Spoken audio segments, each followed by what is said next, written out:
1, 2, 3, 4. 1, 5, 6, 4, 3, 6, 2, 5, 7, 1. Hey everybody, it's Gary here with Guitar Tricks, and today I'm going to tell you all about the Nashville Number System, a way to classify chord progressions by number instead of by note name. But before we do that, please go ahead and click subscribe so that you get all of the latest and greatest content from Guitar Tricks.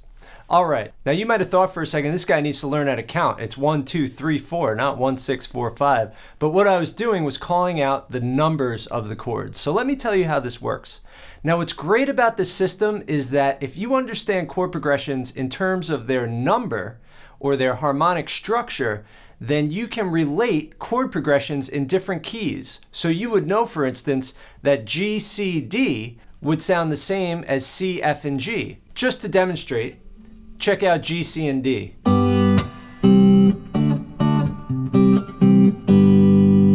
Okay, now check out C, F, and G.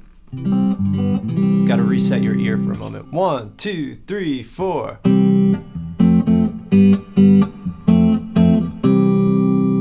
Very similar, right?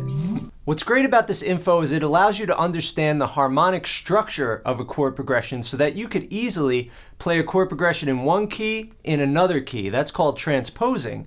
And it also allows you to relate all the songs that you learn to one another no matter what the key they're in, and to be able to order and classify all of the songs that you learn. Now in classical analysis, you would use Roman numerals, lowercase Roman numerals for minor and capital Roman numerals for major. But if you were at a gig with a musician and you put 2 up to mean the 2 chord, he might think you meant the 5 chord, and that would be confusing. So it's much easier to go 1, 2, 3, 4, 5, 6, 7, right?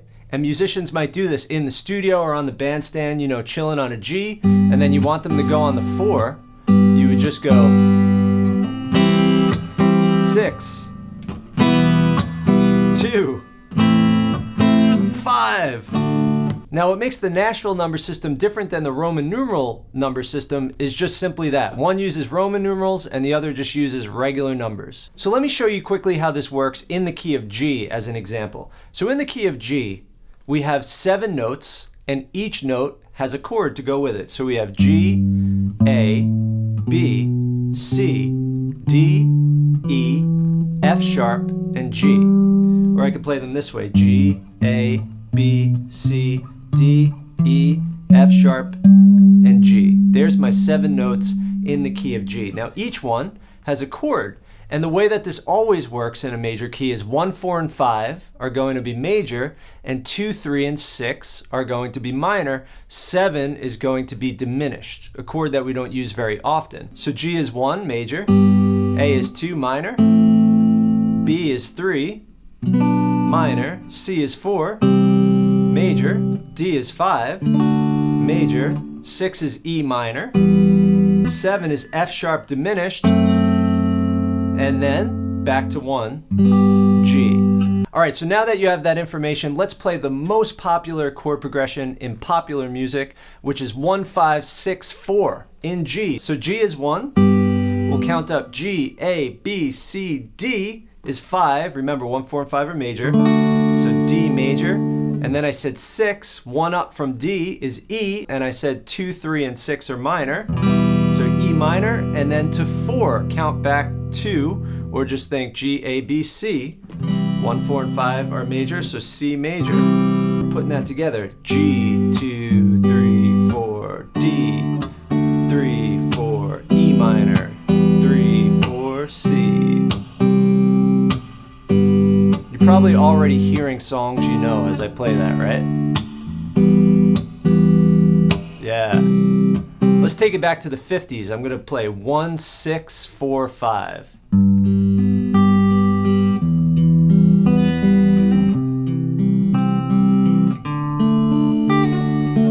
Let's do it with some classic rock and roll. We're gonna do 1, 4, 5, 4. 1, 2, here we go.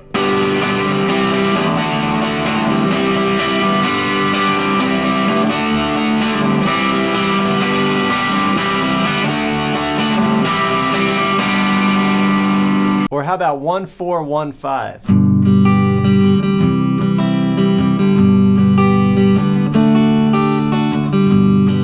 So as I play these chord progressions, you're probably already hearing certain songs you know in your head. So what's great is as you learn songs, when you can apply this number theory to them, then you know, oh right, that group of songs has that chord progression, and this group of songs has this chord progression, and it doesn't even matter what key they're in, it has the same kind of sound, because the intervals and the distances between the chords are the same. All right, so now let me reset your ears. We'll play those same progressions in the key of C.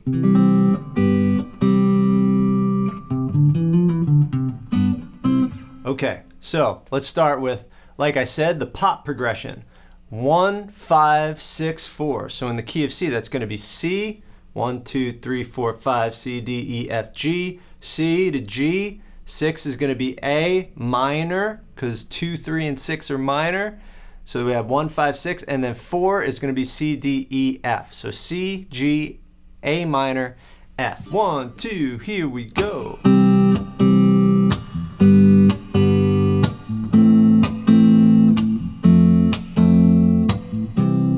Let's do the 50s progression. 1, 6, 4, 5, same chords, different order. Or even 1, 6, 2, 5, have a very similar sound. Let's do 1, 6, 4, 5. 1, 2, 3, 4, 5, 6. 1, 6, 4, 5.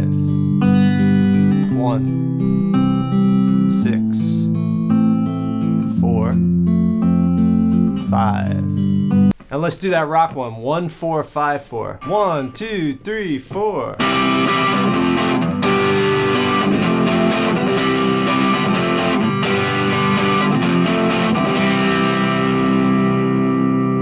Or how about 1, 4, 1, 5 with a different kind of feel? 1, 2, 3, 4.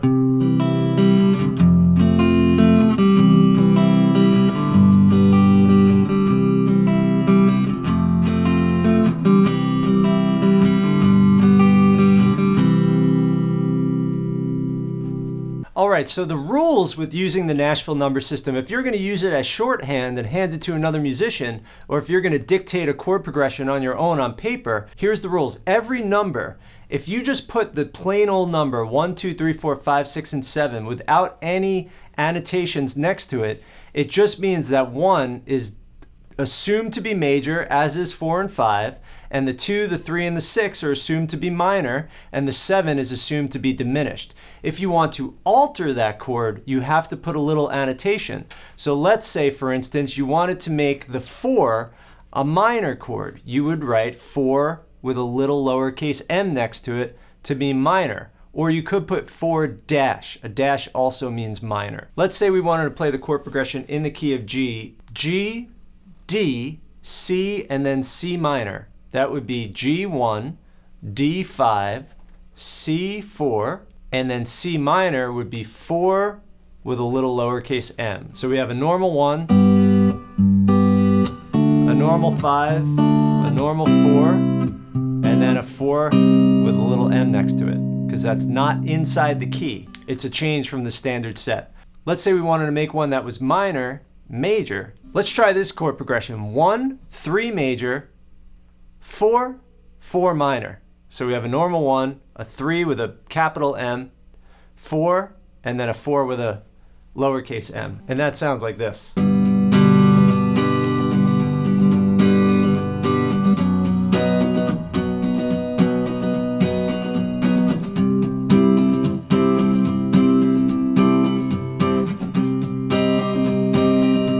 Now, if you want to add something to the basic triad of the chord, then you have to put a number. Let's say we wanted to play the chord progression G, A sus2, and then D7. We would have to do G would just be 1, A would be 2,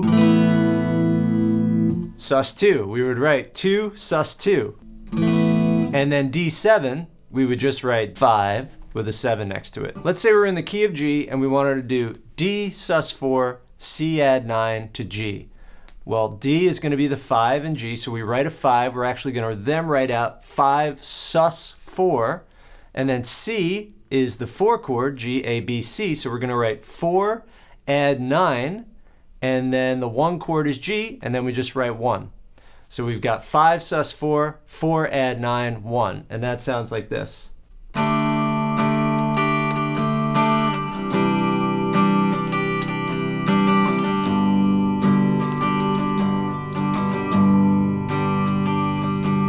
All right, everybody, I hope that was helpful for you. As you're learning songs, go that extra step and analyze the chord progression. Figure out what key is it in, and in that key, what number are these chords? And are they normal chords, meaning 1, 4, and 5 is major, and 2, 3, and 6 are minor? Or are they altered chords? Is something that should be minor suddenly major and vice versa? So do that investigative work and see if you can start to relate all these chord progressions you learn in terms of their structure instead of just what chords are in the song. All right, everybody, if you like this video, click like. If you want to see more like it, please subscribe, and I will see you guys in the next lesson. Happy playing. 1, 4, 5, 1.